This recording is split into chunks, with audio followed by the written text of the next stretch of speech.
one of the elements of where they want to take the world is a third world war, which they wish to involve Europe, the United States, and Canada, North America, and Russia and China.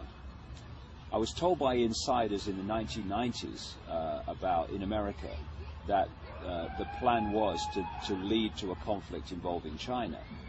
For this reason, in the 1800s, letters were written, and particularly one particular letter, between two high-level players in the secret society network, in which the 3 world wars were described of where they were going to go. And this letter included the detail of countries that would be involved and how it would be started. And it described the First World War, with the Germans brought into conflict with the rest of Europe and America. It described the Second World War in the same terms and said it would lead to a Jewish state in Israel. And the Third World War would be triggered out of the Middle East, involving Israel as the trigger, and would bring about the final global conflict, which would lead to them being able to offer the solution to stop this ever happening again, which would be a world government and a single world army. And the idea of that is to say, if we have a single world army and we bring an end to national armies, then we can't ever again have a war. What they won't tell you is those that have manipulated the war will be the same people that offer the solution to the war, which is exactly the structure of control that they want. And I feel very strongly that Georgia, I'm not saying this war's going to happen tomorrow, but Georgia was a move on the chessboard in this direction. And I'll tell you a story that happened to me in England which relates to this. And it seems, quite a minor story until it starts to play out. Last March 2008, I received a letter from a man in England who is what we call there, or called there, a traffic warden. And his job, they walk along the streets in a uniform, and they give out tickets to cars for illegal parking or whatever. Not many people like them for that reason, but they just do that job. And this traffic warden, he'd been a traffic warden for nearly 20 years, he wrote to me because he read my books, and he said, look, there's something I don't understand, and there's something that's really bewildering me. He said, I've been called in by my boss, and like my colleagues, he said, I've been given 3 cards, authorization cards. He said, one of the cards is to give me authorization to be a traffic warden. Okay. But the second card was what they call in Britain a pace card, and that carries the words that policemen have to say by law when they're arresting somebody. And the third card was the authorization of this man and his colleagues, traffic wardens, to go into private property without permission. So this man, who's a nice guy, he said to his boss, why do I need the statement you make to arrest people if you're a policeman, and why do I need an authorization to go into private property? And his boss said, look, I've been told to give them out, take them home, leave them until further notice. A few days later, him and a few other traffic wardens are outside the police station in this county, this town. And a policeman came out that this traffic warden had known a long time, I hadn't seen for a while. And the policeman came over and made the small talk, and then he pulled his friend aside. He said, I want to talk to you. And he said to him 4 or 5 times in this conversation, you must not breathe a word about this.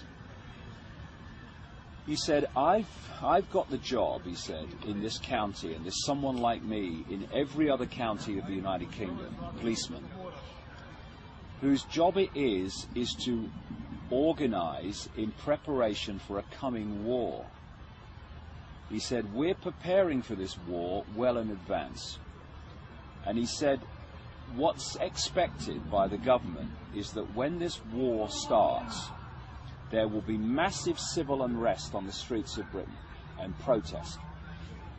He said, so what's happening is that when that war starts and the protests start, the civil unrest they're expecting, the military and ourselves, police officers, will be focusing on dealing with the civil unrest. And you, traffic wardens, private security guards and companies, closed-circuit television operators, and all these kind of people will be brought forward to do the jobs that police officers currently do while we're dealing with the civil unrest. Well, he sent me the cards, and I saw them to confirm they existed. A few days after he contacted me, the British government announced that they were going to redesignate and rename traffic wardens civil enforcement officers, and they were going to give them powers, some of the powers currently that the police have. 10 days ago, all these months later after this happened, 10 days ago, the government in Britain announced that they were introducing a new designation of authority called accredited persons. And these were security guards, private security firms, CCTV operators, etc., who were going to be given accredited person status and given powers that are currently the powers of the police. Now, why I tell this story is that everything that this police officer said was going to happen is happening or has happened. The only thing that remains is the war. And that fits with all these other different pieces of information that suggests that a major conflict is being orchestrated, which is designed to change the face of society. Because there's nothing that changes society faster than a war. And this has been going on way back. One of the examples that I put in my books is the First World War in relation to America. In the 1950s, there was an investigation by a congressional committee called the Reese Committee into what are known in America as tax-exempt foundations. These are organizations funded by the Rockefellers and the major elite families, who then pass the money out in apparently charitable ways, but it's nothing to do with charity. It's to do with funding this agenda while appearing not to be. And one of these organizations that they investigated, and there was a guy called Norman Dodds who was the main investigator, was an organization which is still going in America called the Carnegie Endowment for International Peace. What these investigators found was that this Endowment for International Peace was manipulating war. And they found minutes of meetings of this organization from the period in the early part of the 20th century, in which they were having meetings and discussions and saying, we need to change the face of American society and society in general. What's the most effective way of doing that? Well, it's a war. So we need to get America involved in a war. And Woodrow Wilson was the president of America at the time, and it's actually in the minutes of this organization that they sent messages to Woodrow Wilson telling him not only he must get involved in this war in Europe, but that he must stay in it for as long as it takes for American society to change in a way that's never going to change back again. And if you look at the world after a war, it's never the same as it was before, especially world wars. And they want this Third World War to change the face of global society to the point where they can introduce this centralized global structure. As they used to say in the 1960s with the Vietnam War, what would happen if we had a war and no one turned up? There'd be no war. What these people do is they declare wars and they get the rest of us to fight them. What we've got to do is stop fighting them and stop falling for this scam.